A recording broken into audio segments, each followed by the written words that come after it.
Hello दोस्तों, welcome to विद्यालय IAS. आज के इस वीडियो में, मोस्ट इम्पोर्टेंट वीडियो में, हम इतिहास में लिखे गए कुछ बुक्स और कुछ फेमस बुक्स और उनके राइटर के बारे में चर्चा करेंगे। तो अगर आप इस चैनल में नए हैं तो प्लीज चैनल को सब्सक्राइब करें, वीडियो को लाइक करें और शेयर करें। फर्स्ट है प्रिजन डायरी। पुस्तक किसने लिखी?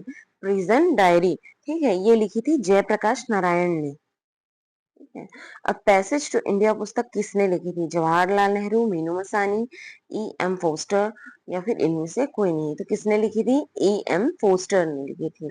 साथ ही साथ आप अपना भी आंसर कमेंट बॉक्स में जरूर कमेंट करें।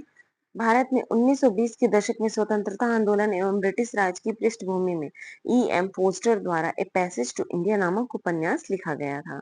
अगला है इंडियाज स्ट्रगल फॉर इंडिपेंडेंस। पुस्तक किसने लिखी थी? India's struggle for independence. Tarachand, S N Sen, R C Majumdar या फिर बिपिन चंद्र। किसने लिखी थी ये? बिपिन चंद्र ने लिखी थी। ठीक है, बिपिन चंद्र कौन है? जिनकी हिस्ट्री की बुक आती है फेमस वाली। ठीक है, अगला है Indian nation movement the long term dynamics. किसने लिखी थी? सतीश चंद्र, बिपिन चंद्र, ताराचंद या जेबी कृपलानी। तो ये भी लिखी थी बिपिन चंद्र ने। और इससे पहले हमने कौन सी बुक पढ़ी? इंडिया स्ट्रगल फॉर इंडिपेंडेंस, ये भी लिखी थी बिपिन चंद्र ने। अगला है प्रथम अखिल भारतीय समाजवादी युवा कांग्रेस का सभापति कौन था? प्रथम अखिल भारतीय समाजवादी युवा कांग्रेस का सभापति कौन था? तो ये थे जवाहरलाल नेहरू जी। ठीक है, 27 दिसंबर 1928 को। अगला, अलीपुर सेंट्रल जेल स्थित है मुंबई में, कलकत्ता में, चेन्नई में या फिर दिल्ली में? तो देखिए, अलीपुर सेंट्रल जेल कहाँ है? ये है कलकत्ता में। ठीक है, ऑपरेशन पोलो जुड़ा हुआ है भारत छोड़ो आंदोलन से, सविनय अवज्ञा आंदोलन से, जूनागढ़ राज्य में सैनिक कार्यवाही से या हैदराबाद राज्य में सैनिक कार्यवाही से? तो जब विलय हो रहा था भारत की आजादी के बाद सभी देसी रियासतों का, तब हैदराबाद राज्य को विलय विलय करवाने के लिए ऑपरेशन पोलो का सहारा लेना पड़ा। वहां पे सैनिक कार्यवाही करवाई गई थी। ठीक है, अगला है किस राज्य का सचिवालय भवन राइटर्स बिल्डिंग के नाम से जाना जाता है? राइटर्स बिल्डिंग, असम, पश्चिम बंगाल, महाराष्ट्र या फिर कर्नाटक? तो जो पश्चिम बंगाल का सचिवालय भवन है, सेक्रेटरीट है, उसे राइटर्स बिल्डिंग के नाम से जाना जाता है। ठीक है, कलकत्ता स्थित इस भवन में मतलब पश्चिम बंगाल का मुख्य कार्यालय स्थित है। इस भवन का वास्तविक थॉमस लियोन थे। इसका निर्माण मूलतः ब्रिटिश ईस्ट इंडिया कंपनी के जूनियर सर्वेंट के लिए 1777 में किया गया था। अगले, भारत में शिक्षक दिवस मनाया जाता है 8 मार्च को या फिर 1 मार्च को, 14 जुलाई को, 5 सितंबर को? तो कब मनाया जाता है? 5 सितंबर को। किसके जन्मदिन के उपलक्ष्य पर? डॉक्टर सर्वपल्ली राधाकृष्णन जी के जन्म के दिन के उपलक्ष्य पर। ठीक है, अगला है राष्ट्रीय पत्रकारिता दिवस कब मनाया जाता है? ये कब मनाया जाता है? ये मनाया जाता है 16 नवंबर को। क्यों मनाया जाता है? क्योंकि इसी दिन सन 1966 में भारतीय प्रेस परिषद की स्थापना की गई थी। ठीक है, अगला है आजकल का कैलेंडर आधारित है जूलियन कैलेंडर पे, ग्रिगोरियन कैलेंडर पे, यहूदी कैलेंडर पे या फिर मोहम्मद के कैलेंडर पे? किस पे आधारित है? ग्रिगोरियन कैलेंडर पे।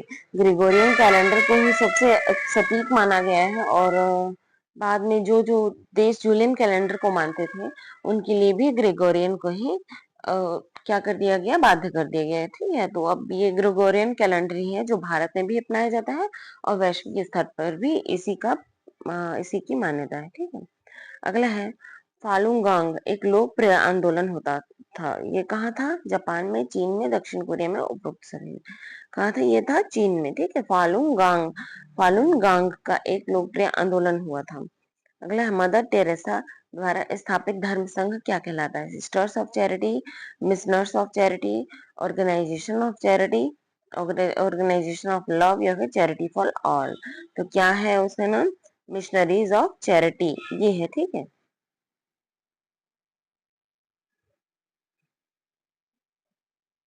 अगला है भारत और पाकिस्तान के बीच शिमला समझौता हस्ताक्षरित हुआ था। कब हस्ताक्षरित हुआ था? 1972 में। ठीक है, अगला है भारत ने ऑपरेशन विजय किस देश के विरुद्ध चलाया था?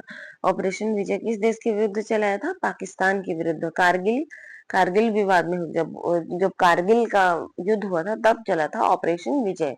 इसी को ऑपरेशन विजय का नाम दिया गया। अगला है कृषक दिवस किस दिन मनाया जाता है? तो किस दिन मनाया जाता है? ये मनाया जाता है 23 दिसंबर। ठीक है, किनके जन्म के उपलक्ष्य पर?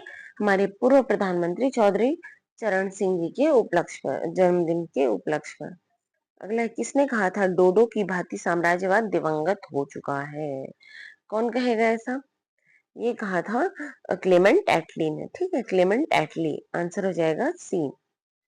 अगला है यहाँ एक क्रांति होने जा रही है और हमें जल्दी से जल्दी चले जाना चाहिए। यह किसने कहा था? Sir Stafford Cripps, lord Pethick Lawrence, lord Wavell या फिर एवी अलेक्जेंडर। तो ये किसने कहा था? यहाँ एक मतलब भारत में एक क्रांति होने जा रही है और हमें जल्दी चले जाना चाहिए, ये कहा था स्ट्रैफर्ड क्रिप्स ने। कब कहा था? 1942 में। अगला है प्रथम अणुबम विस्फोट किस नगर में किया गया था? ये तो हम सभी को पता है, हिरोशिमा में किया गया था। ठीक है। अगला है किसने कहा था डोडो की भांति, अगेन वही आ चुका है, डोडो की भांति साम्राज्यवाद दिवंगत हो चुका है। ये कहा था क्लेमेंट एटली ने। अगला है निम्नलिखित में से कौन poverty and un-British rule in India का लेखक है? कौन है? तो बहुत ही फेमस बुक है ये, इकोनॉमिक्स से भी जुड़ती है। RC. Dutt, Henry cotton, Mahatma Gandhi या दादा भाई नौरोजी? आप अपना आंसर कमेंट बॉक्स में जरूर बताएं। इसका आंसर है दादा भाई नौरोजी। अगला है निम्नलिखित युग्मों में कौन सा सही है? Abul Kalam Azad Hind Swaraj, Annie Besant New India, Bal Gangadhar Tilak Commonwealth, Mahatma Gandhi India wins freedom. तो देखिए एनी बेसेंट की न्यू इंडिया और कॉमनवेल्थ इन्हीं की है। ठीक है, तो आंसर आ जाएगा B, Annie Besant New India. बाकी जो है कॉमनवेल्थ तो एनी बेसेंट की ही है। ठीक है, हिंद स्वराज महात्मा गांधी की पुस्तक है और इंडिया इंडिया विंस फ्रीडम ये अबुल कलाम आजाद जी की किताब है। अगला है बापू माई मदर शीर्षक संस्मरण किसने लिखा है? बी आर नंदा, राजकुमारी अमृत कौर, महादेव देसाई या मनु बहन। ठीक है, तो ये मनु बहन ने लिखा था। ठीक है। अगला है इंडिया विंस फ्रीडम पुस्तक आत्मकथा है, किसकी है इंडिया विंस फ्रीडम? ये है अबुल कलाम आजाद की। ठीक है। अगला अंधा युग के लेखक कौन है? रामधारी सिंह दिनकर, महावीर प्रसाद द्विवेदी, धर्मवीर भारती या मोहन राकेश। तो ये कौन है अंधा युग के लेखक? धर्मवीर भारती। अगला है निम्नलिखित में से कौन सर्वोदय योजना की रूपरेखा तैयार करने में सम्मिलित थे? एम.एन. रॉय, जयप्रकाश नारायण, मोरारजी देसाई या श्रीमन नारायण अग्रवाल। तो सर्वोदय योजना किसकी है? ये थी जयप्रकाश नारायण जी की योजना। सर्वोदय योजना किस चीज से रिलेटेड है? ये बेसिकली गांधीवाद पर चलने वाले थे। ठीक है, सर्वोदय यानी कि सभी का उदय। अगला है पुस्तक वन डे वंडर्स के लेखक कौन है? रवि शास्त्री, सुनील गावस्कर या फिर जी विश्वनाथ, दिलीप वेंगसकर।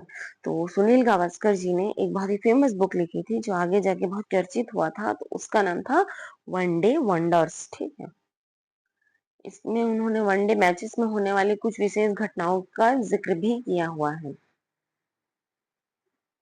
अगला है निम्नलिखित में से किसने पॉलिटिक्स इन इंडिया पुस्तक लिखी? Politics in India, Rajni Kothari, M N. Srinivas, Ashis Nandy, D L. Seth. किसने लिखा था? रजनी कोठारी जी ने। ठीक है। अगला परवेज मुशर्रफ की जीवन कथा in the line of fire के गुप्त लेखक कौन है? हुमायूं गौहर, हमीदी कश्मीरी, जाबिर हुसैन।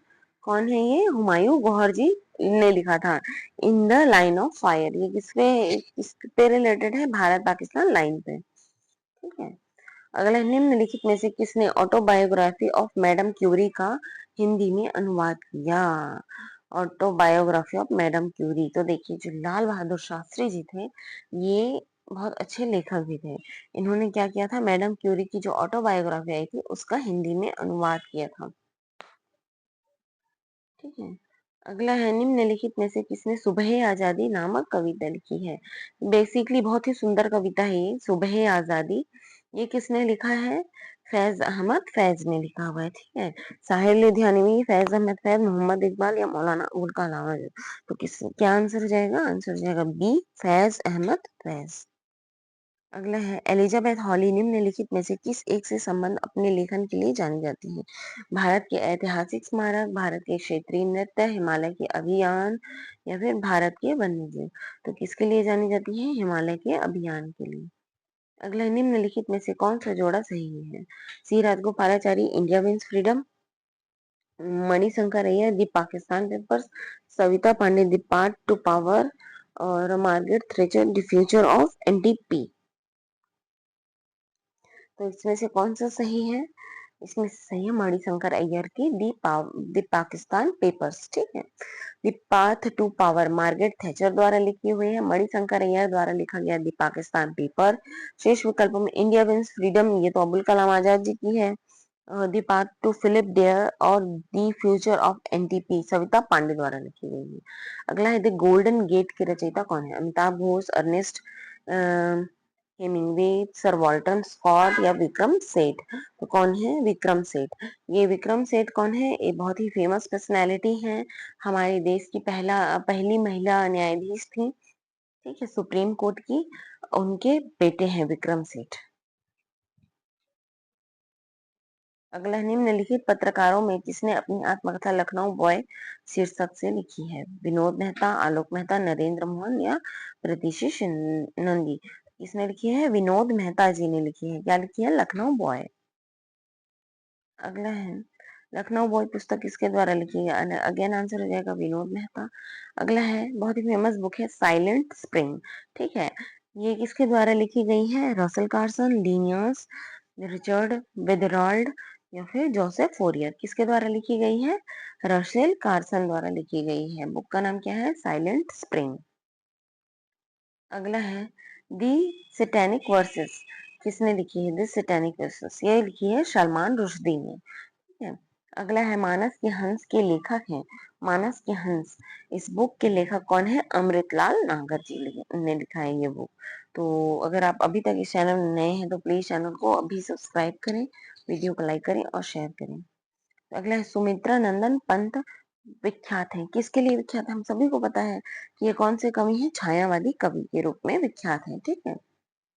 इनकी कुछ रचनाएं चिदम्बरा, लोकायतन, वीणा, योगवाणी, पल्लव, भारत माता, ग्रामवासिनी तथा कला और बूढ़ा चांद। अगला है डायना ए ट्रिब्यूट के लेखक कौन है? Peter Donnelly, Tim Graham, Julia Denalo या फिर एंड्रयू मॉर्टन। कौन किसने लिखा है? जूलिया डेनालो ने लिखा है ये बुक। ठीक है। अगला है भारत की खोज नामक पुस्तक किसने लिखा था? भारत की खोज बहुत ही फेमस बुक आती है। ये एक फेमस पर्सनालिटी जवाहरलाल नेहरू जी के द्वारा लिखी गई बुक है। अगला है बंदी जीवन पुस्तक के लेखक कौन है? बंदी जीवन, बंदी जीवन भी बहुत फेमस बुक है, ये सचिन सान्याल ने लिखी थी। ठीक है। इंडिया वॉर ऑफ इंडिपेंडेंस 1857 ये किसने लिखी थी? ये लिखी थी एस एन सेन ने लिखी थी, नहीं सॉरी, वीडी सावरकर ने लिखी थी। ठीक है। India war war of independence 1857 ये लिखी थी वीडी सावरकर। ये बुक आएगी 1857 के नाम से। ये लिखी है किसने? एस एन सेन ने। ठीक है। अगला झंडा गीत किसने लिखा था? रविंद्रनाथ टैगोर, बंकिम चंद्र चटर्जी, मैथिली शरण गुप्त या श्यामलाल पार्षद। किसने लिखी थी झंडा गीत? श्यामलाल पार्षद जी ने लिखी थी। ठीक है। एक गाना बहुत ही फेमस है जो हम स्कूल के दिनों में गाते थे। अब गांव के स्कूलों में तो गाया जाता था, पहले शहरों में भी गाया जाता था, लेकिन जैसे ही ये सब डीजे वीजे आया ये गाना बंद हो गया। विजयी विश्व तिरंगा प्यारा झंडा ऊंचा रहे हमारा, ये वाला। तो इसे ही हम झंडा गीत कहते हैं। इसके लेखक कौन है? श्यामलाल पार्षद जी।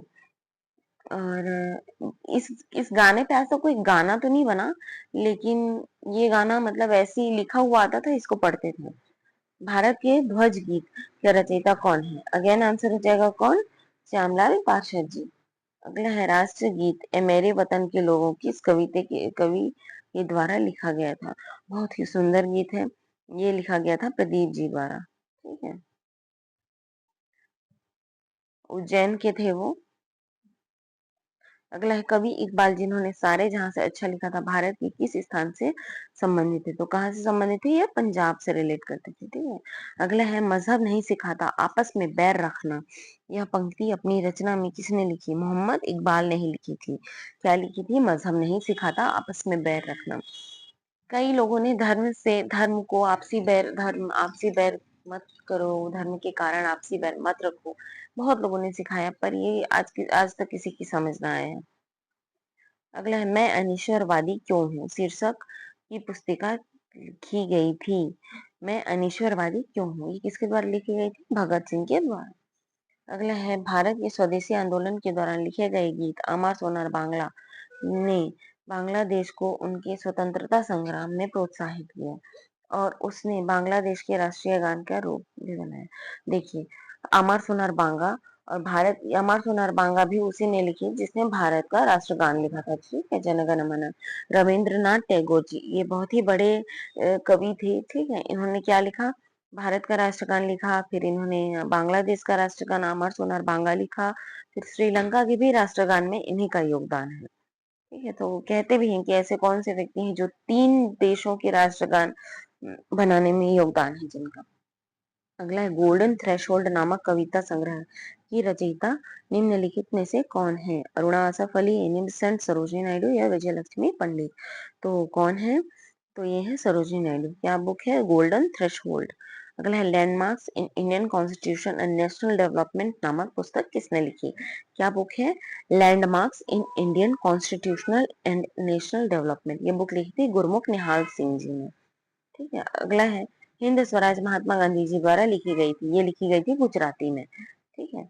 अगला है किस वर्ष मतलब एम के गांधी यानी मोहनदास करमचंद गांधी जी ने हिंद स्वराज लिखी थी? किस वर्ष लिखी थी? 1909 में लिखी थी, ठीक है। तो अगला आखिरी क्वेश्चन देख ही लेते हैं। भारतेंदु हरिश्चंद्र की प्रसिद्ध कृति है, तो क्या है? भारत दुर्दशा इनकी प्रसिद्ध कृति है। अगर आप अभी तक इस चैनल में नए हैं तो प्लीज प्लीज प्लीज चैनल को सब्सक्राइब करें, वीडियो को लाइक करें, शेयर करें। Thank you so much for watching.